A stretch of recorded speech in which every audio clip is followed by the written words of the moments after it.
작품을 함께 하다 보면요, 이 여배우 간의 신경전이 정말 대단하다고 들었거든요. 어때요? 네, 정말로 좀 유명한 사건이 하나 있습니다. 네. 2008년에 방송됐던 온에어라는 작품에서 재밌었어요. 네, 송윤아 씨하고 김하늘 씨가 이제 같이 한 드라마에 나왔는데 네. 이 송윤아 씨가 한 인터뷰에서 이런 이야기를 합니다. 걔가 왜 친구가 없는지 이번에 알았어요. 카메오 섭외를 한 명도 못 하더라고요. 그리고 나는 상관없는데 엔딩 스크롤에서 그 상대 그 여배우가 자신의 이름이 맨 앞에 나와야 된다라고 우겨가지고 제작진들이 결국에는 어떡하지 고민하다가 배우 이름을 모두 안 넣기로 했다. 그러니까 엔딩 스크롤에서 배우 이름이 안 나온 작품은 오직 온에어뿐이다 이렇게 말을 한 겁니다. 그러니까 일파만파 이런 얘기가 퍼지자 네. 이 바로 송윤아 씨가 언급한 사람이 바로 김하늘이다라는 루머가 정말 퍼지기 시작했어요. 네. 그러니까 이제 김하늘 씨 입장에서도 굉장히 곤혹스러웠겠죠. 김하늘 씨는 그때 이렇게 얘기했습니다. 나에 대해서 뭐라고 하든 말하든 상관하지 않아요. 이렇게 쿨한 모습을 보였는데 정말 두 분이 쿨하게 지금까지 지내고 있는지는 알 수는 없어요. 근데 네. 안타깝게도 그 작품 이후로 두 배우가 함께 출연하는 모습을 절대로 볼 수 없는 그런 상황입니다. 좀 많이 같이 하기 예. 힘든 상황이 있었나 보네요. 잘은 모르겠지만요. 이 신경전은요, 정말 여배우들 사이에만 있다, 뭐 이런 얘기들이 있을 줄 알았는데, 네. 드라마에서요, 연인 사이로 나오는 그런 남녀 사이에도 현장이 살벌할 수도 있다면서요. 살벌하죠. 네. 예.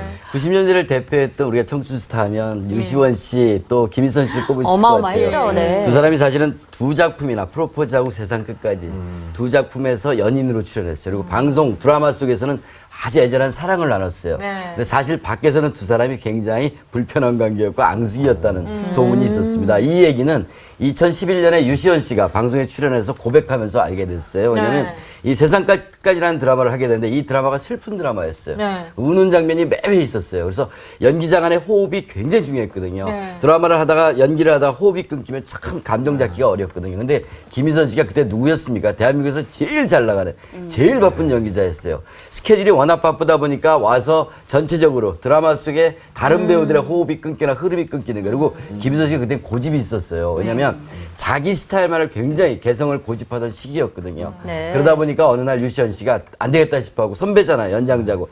따로 김희선 씨를 불러냅니다. 불러내갖고는 주의를 줬어요. 김희선 씨 당대 최고의 탑태워 아이콘이었던 김희선 씨 입장에서는 도저히 용납하고 받아들이기 어려운 측면이 있었을 겁니다. 그래서 두 사람이 한동안 굉장히 안 좋은 불편한 관계였다고 합니다. 그래서 김희선 씨가 류시연 씨를 슬슬 피해 당겼는데 대본 연기를 하더라도 고개를 돌리게 연기를 하고 연기를 할 때 아이고. 얼굴 봐야 되지 않습니까? 그렇죠. 어쩔 수 없는데 어느 날은 차를 탔는데 김희선 씨가 입모양으로 막 이런 걸 했는 거를 유시연 씨가 본 것 같습니다. 그래서 난리가 나서 싸움을 다시 하고 한번 좀 해주세요. 뭐라 그랬어요? 뭐 이런 거를 걸려서 그래서 싸움을 해가 스태프들이 말리고 했는데 나중에 이제 계속 연기를 하다가 자연스럽게 이제 오해는 풀렸다고 그렇게 얘기를 합니다. 다행이네요. 천만 다행이네요.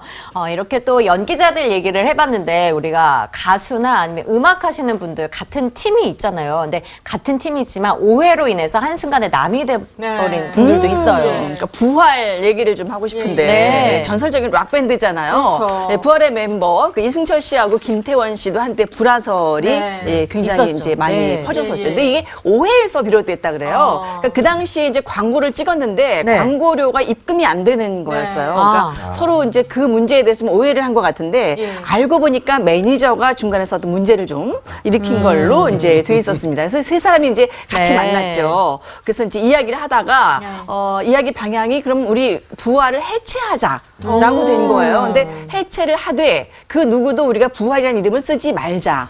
이렇게까지 결정을 했다 그래요. 네, 이제 해체 이후에 두 사람이 또 오해를 풀려고 만났어요. 만나서 이제 이승철 씨하고 부활하고 이제 1994년에 조인트 콘서트 이거를 이제 개최를 했어요. 그래서 당시 부활보다 이승철 씨가 조금 인지도가 높아서 이승철 씨 이름을 좀 이제 콘서트 홍보하는 거기 앞에다 조금 적게 된 거예요. 네. 근데 이거에 또 불만을 이름 순서가 굉장히 민감하잖아요. 그쵸. 불만을 가진 이제 네. 부활 매니저가 이제 이승철 씨를 이제 한 대 이렇게 올려 거쳤다고 해야 되나?